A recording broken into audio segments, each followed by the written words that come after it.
السلام علیکم ناظرین، کیسے ہیں؟ امید کرتا ہوں خیریت سے ہوں گے۔ تو ناظرین، جو بیروت شہر میں دھماکہ ہوا تھا، آج اس کی ڈیٹیل لے کے آ رہا ہوں۔ امونیم نائٹریٹ کن مقاصد کے لیے استعمال ہوتی ہے اور یہ کہاں کہاں پر استعمال ہوتی ہے، یہ وہاں پر ہی کیوں پڑی تھی، کمپلیٹ ڈیٹیل اس ویڈیو کے اندر موجود ہے، تو پلیز ویڈیو کمپلیٹ دیکھ لیجئے گا۔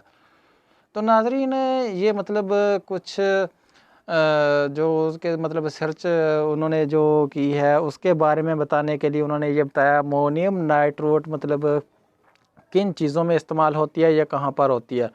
بتایا جاتا ہے کہ یہ بندرگاہ پر ہونے والے بظاہر دھماکے کی وجہ بننے والی امونیم نائٹریٹ ایک بحری جہاز سے 2013 میں ضبط کی گئی تھی۔ اسے گودام میں ذخیرہ کیا گیا تھا۔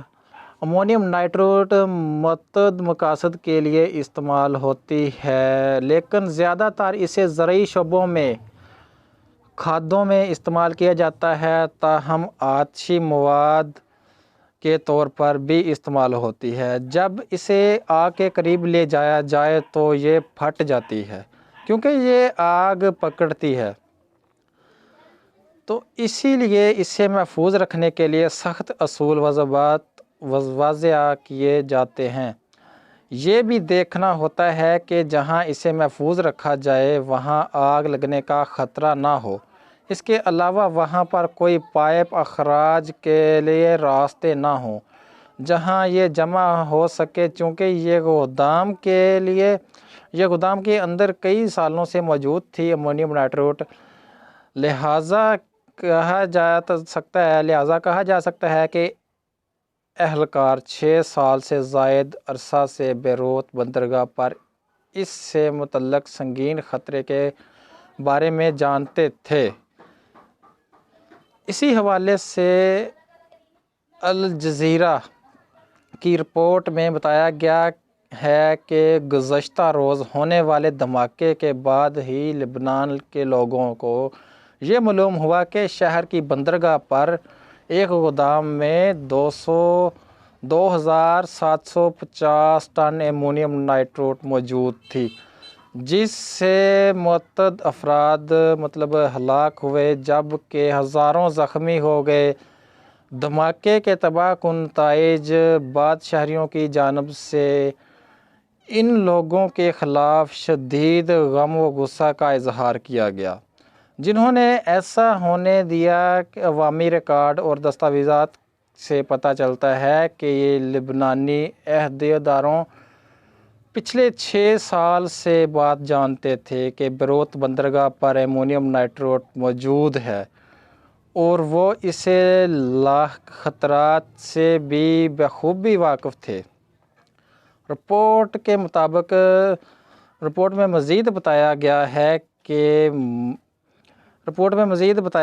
ہے کہ مالدوان پرچم لگا ہوا تھا، بحری جہاز اورجیا سے موزمبیق جا رہا تھا۔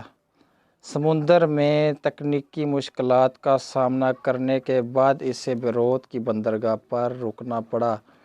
جہاز کے اندر موجود خطرناک سامان کو اتارا گیا اور اسے بیروت بندرگاہ پر گودام میں رکھا گیا۔ کئی مہینوں کے بعد 27 جون 2014 کو لبنانی کسٹمز کے اس وقت کے ڈائریکٹر شفیق میرہی نے کارگو مسئلہ حل کرنے کے لیے اسے خط لکھا۔ کسٹم حکام نے اگلے 3 سالوں میں اسی حوالے سے کم از کم 5 مزید خطوط بھیجے جس میں دستاویز دی گئی یا یوں اس مواد کو برآمد کریں، اسے لبنانی فوج کے حوالے کریں یا پھر اسے لبنان کی زیر ملکیت نجی دھماکہ خیز کمپنی کو فروخت کریں۔ یہ جو ہے نا انہیں کوئی جو چلتے رہے سلسلے وہی ہے۔